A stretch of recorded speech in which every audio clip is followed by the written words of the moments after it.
This next attack situation is if you are attacked and grabbed by the hair. This is another very common attack towards women, and while it can be frightening at any time, a surprise assault by a home intruder makes something bad even worse.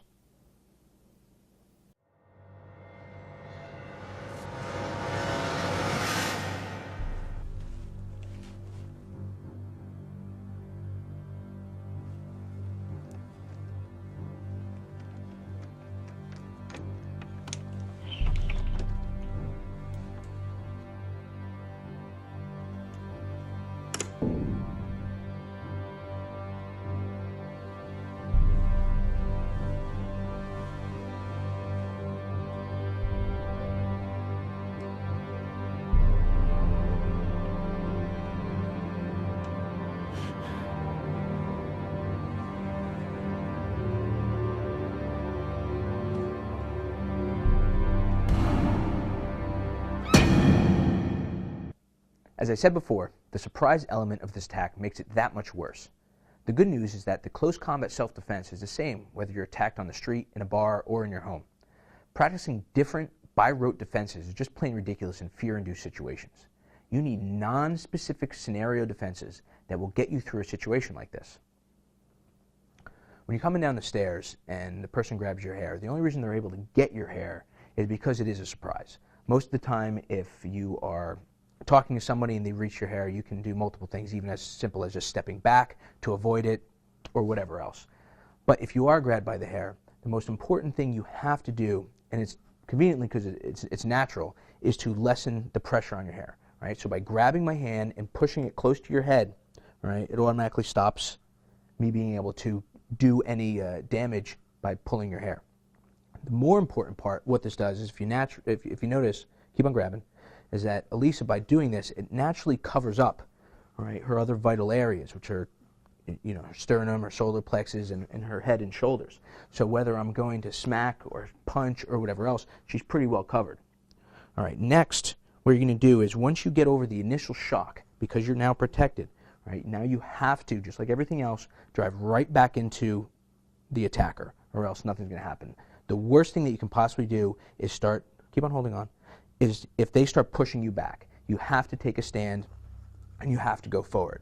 So as soon as this happens, you grip the hand, put the pressure back on your head, cover yourself up, right? Next move is going to be a whip kick straight to the groin, right? The whip kick to the groin, all right, whip kick to the groin is literally just lifting your leg and whipping your toes straight into the groin area. If you hit the leg, the inside of the knee, the shin, it doesn't matter. And that's the best part about all this, is that it's non-target specific. You don't have to remember certain things. And again, like I said, memorizing by rote specific defenses doesn't work. So each of these moves are interchangeable with one another. So somebody grabs your hair, you lessen the pressure, cover yourself up, most important. You do the whip kick, great. Right? Now, the next thing is you've started to drive forward. Right? Whether you hit this or not, the next thing you're going to have to do is some sort of foot crush.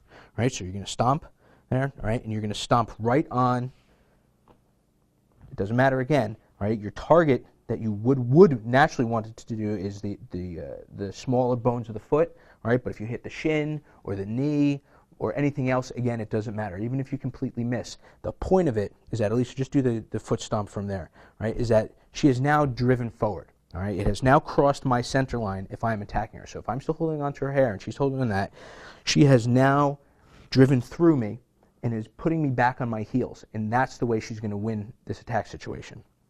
All right, so next, let's go through this whole thing one more time. All right, grabbing the hair, lessen, whip kick, foot crush, great. All right, now she has me back, I'm moving backwards. Next thing she needs to do is some sort of upper body attack. Right, with her left hand, she's going to chin jab, right? My elbow off of her.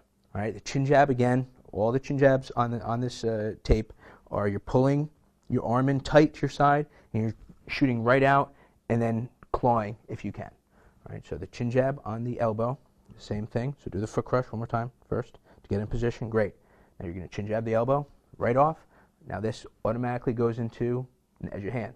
Right? She's going to edge your hand wherever's open. And again, the edge of hand from the tip of your pinky to the tip of your elbow. Anywhere you hit, wherever you hit, on your adversary, doesn't matter, it's still going to do some damage. So whether she hits me in the ribs or the solar plexus, whether she hits me in the neck, whether she hits me on the collarbone, on the side of the face, or on the arm, it doesn't really matter, it's still going to hurt.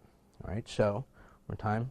All right, go ahead, whip kick, foot crush, drive forward, chin jab the elbow, edge of hand, you can do it twice, great. Now, from here, this opens up naturally, the chin jab again, to what could possibly be finishing this fight. Go ahead, does chin jab, boom. Okay, now, from here, if this does not put down the attacker, she has to keep on going on with, again, non-specific defenses, which are forward driving knees, right, which are crashing the center line. Again, notice how she's stepping forward, right, whether she throws in some more edge of hands or some chin jabs. Right, whatever it takes to put that attacker down to the ground. You do not stop until that attacker is on the floor. When the attacker's on the floor, you can always go back to your stomp, right, to finish them off so you can get to do whatever you need to do, whether you need to get out of the area, call 911, or do whatever you need to do. So let's review it one more time from over here. All right, we're just going to go through it. You're going to go through it by yourself. All right, somebody grabs your hair. You're going to cover, right, lessen the pressure. You're going to whip kick. You're going to drive forward, crush that foot. Great. Okay, you're going to take your hand, chin jab off. You're going to edge your hand, low, high. Great. You're going to chin jab again. Okay, now from here, it's up to you. You're going to drive forward with some knees, gouges, edge of hands, more chin jabs, and you're going to finish with a stomp once they hit the ground. Great. Put them out for the count. Make sure you're safe. All right, come on back.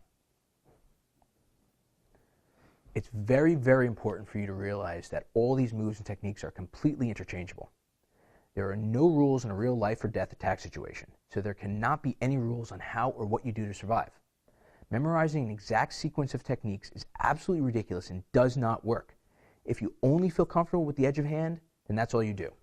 The purpose of close combat training is to fill your toolbox. What and how you use those tools is up to you. So, let's see what happens.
We've saved every woman's nightmare for last. This final attack situation on this video is in case you are attacked while lying down. This in most cases would be considered a rape scenario, and while there are many things covered in the full close combat training program to help you avoid even winding up in this position, I wanted to take this opportunity to play devil's advocate for you and assume that it is that absolute worst case scenario. You're already asleep and attacked.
Your goal is twofold in this scary situation. One, you want to get first your knees, then legs, then feet in between you and your attacker, all while getting off your back and onto your side. By doing so, you'll have the angle and the leverage to absolutely punish your attacker with kicks to the legs, groin, neck, or face.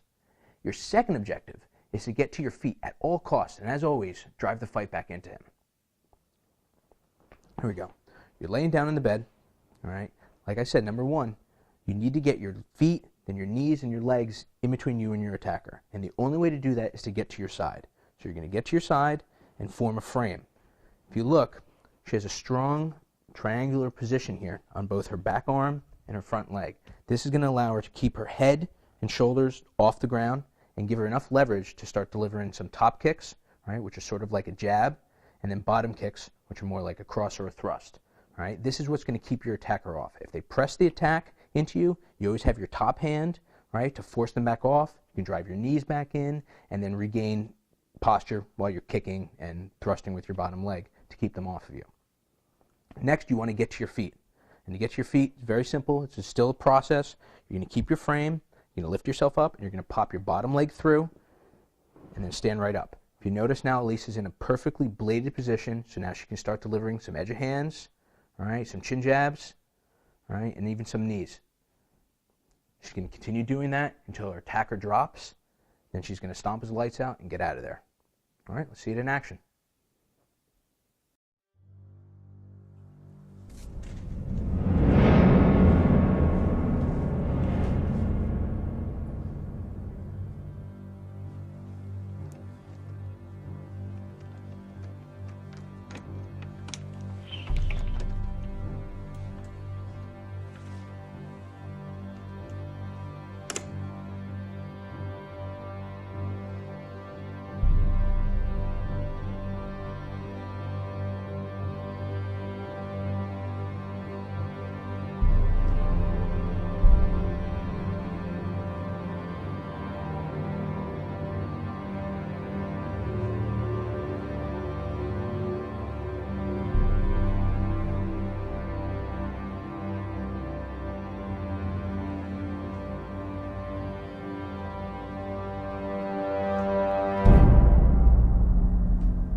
Now what happens if you're too late and you can't get your feet, knees, and legs in between him, and he's either sitting on your chest or between your legs?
This is truly a horrifying scenario for any woman, and luckily there's a very effective answer.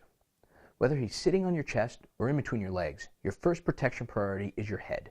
Many rape victims are beaten into unconsciousness first, so you must immediately cover your face and head with your arms, elbows pointed out to protect you from being hit. If being beat on, you have to withstand it. I'm not going to sugarcoat this because that's not going to help you. You have to prepare for the worst and let your training and education help you achieve the best result. When there is even a fraction of break in the attack, you let him have it. Let's see. Okay? In this situation, the attacker would be sitting on Elisa's chest. Tell you the truth, whether it's on the chest or in between your legs, it's the same exact motion, which is what this is all about. First thing, Elisa's going to cover her face and head. Okay? Keep from being hit. Make sure that her elbows are pointed up. Okay? So in case there's any driving attacks, he has to deal with her elbows. The rest of it's covering the soft tissue of her head and her ears and her face, right? What she has to do now is she has to wait, not a long time, just enough so the initial flurry of attacks so she can get herself ready mentally. Then she's going to drive back into him with the edge of hands. Okay, she's going to sit back up, right?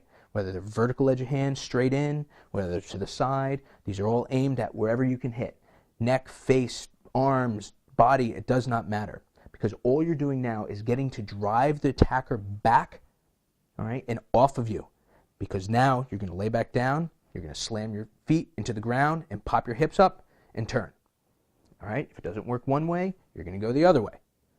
Okay, if it still doesn't work, you're going to reach back up, all right, and you're going to grab, just like we did before, put your fingers in his ears, put your thumbs in his eyes, and you're going to drive his head back, okay, and then you're going to pop up and flip him over again. Right, now, in this situation, we're on a bed, all right, if the person falls off the bed or if he's halfway there, all right, you want to do just like we did before, is you want to get in your good frame, okay? If he's still not off, you can drive your knees in between, you can kick, you can do whatever else, and then you're going to pop up just like we did before, okay? Now, why don't you lay back down?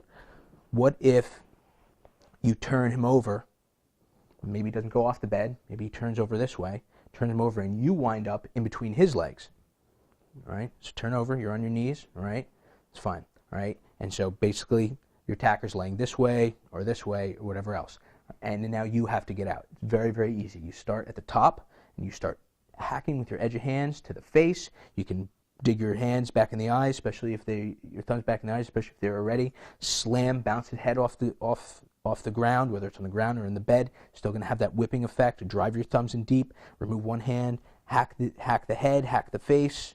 Go ahead and work your way down the body. If any arm goes up to grab you, you hack that arm right off, okay? And you go right back down. You hack the legs, you hack the groin, drive your elbows back in, okay? Drive your elbows back in the leg, put one hand underneath, throw the leg over, okay? And get off. And that's it. And if it's on the ground, you finish as always with that stomp. Get to the phone, call 911, get to a safe room, get to a safe area, go for help.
Congratulations, you've officially made it through the women's close combat experience. You did a great job and I'm very proud of you for taking the time to have watched this very important video. I would really like you to take everything we've just been through together very seriously. Not only do I want you to go back through this video again from time to time, but I also want you to take a look at the full close combat training program if you haven't already. There you'll learn even more methods and techniques to add to your self-defense arsenal, and the resulting self-awareness and unshakable confidence you'll receive will be well worth your time. Finally, I want you to share this video with as many people as you can. Watch it with them, practice with them, become the expert. It's how you can ensure that you're always prepared to protect yourself and your loved ones. I'm often asked why I spend so much time insisting that my students share their knowledge with others. And the truth is that I honestly feel that everyone deserves the right to know how to defend themselves and their families. It is my duty to share what I know. If I can help just one person stay safe, then I am making a difference. And that's all that matters. Now get going. Grab that first close combat training DVD, continue your experience right now, and share what you have learned the close combat way. This is Captain Chris signing off and reminding you, while there's no such thing as being too safe, we'll get you pretty darn close. Until next time, fear no man.